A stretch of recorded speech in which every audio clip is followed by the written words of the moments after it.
quick, I want to talk to you guys today about how Jay-Z and Dame Dash are battling each other over Rockefeller. Jay-Z just filed a suit against Dame Dash, suing him for the ownership of Rockefeller Records.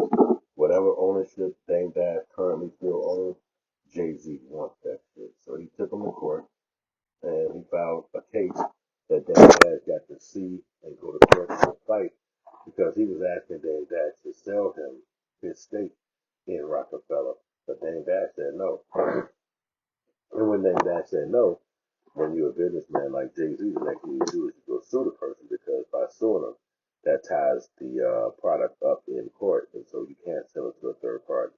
And Dame Dash, just like anybody, if you're trying to sell something and somebody say they don't want it, you just sell it to somebody else at a higher price. And so, that being said, Dame Dash and Jay-Z are back battling each other, back having beef. I mean, it don't seem like they fixed it last time they was beefing, but at least this time we can see that it's all over this particular ownership of that Dame Dash has. And I think that one of the parts that Dame Dash owns is Reasonable Doubt. The beginning album, when they first made that first album, Reasonable Doubt, back in 1996, 98, the year it came out, Dame Dash, Jay-Z, and Biggs had ownership in it. And I think Biggs sold his back to Jay-Z, or he still owns his as well. And so Jay-Z don't own the rights to his first album. I think he was able to own the rights to the following album, but he didn't get the ownership to that one. So I think he tries ever so often to get back from those guys, the CEO of Rockefeller at that time. So Dame Dash being one of those people, it's always just drama. And they could have actually broke up because of this. Jay-Z coming to action and like, hey, I want to get my shit. And they're like, no. I mean, but it'll be a hard deal to pass up on because Jay-Z's so famous, and with him having that kind of fame, it's inevitable that owning that stuff is generational wealth.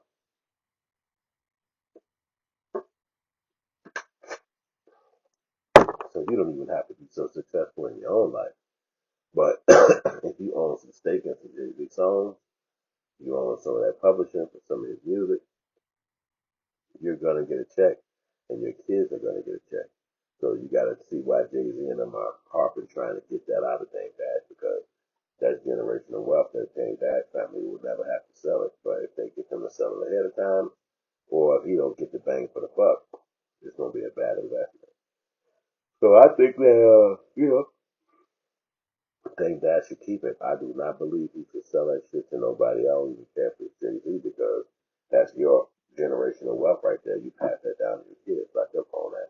As long as Jay-Z is alive, his music is going to sell. And so for his music constantly selling, that means you're going to be able to make money. They might want to use his music for some movie or music in the music or anything that we can't even think of that don't even exist right now.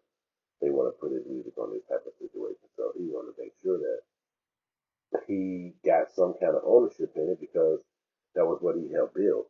So I can see that. But Jay-Z just seemed like a wicked motherfucker because anytime he see you with some shit or you got something that he is interested in, he just drive at you just like any other businessman. He don't worry about how you feel, if it makes you feel weird, if you uncomfortable with having to talk about that. He like, look, nigga, I need that. What you want to do? And it's like, damn, man, we supposed to be homies. We supposed to be brothers. Look, I know that, but anyway, what you want to do? So it's like this whole business mindset. So you know what I mean. So is that good? Is that bad?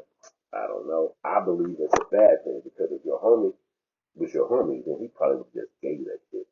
Well, being a fucked up homie, and if you really want that shit, it's gonna be a battle to get it. Like you was being a fucked up homie.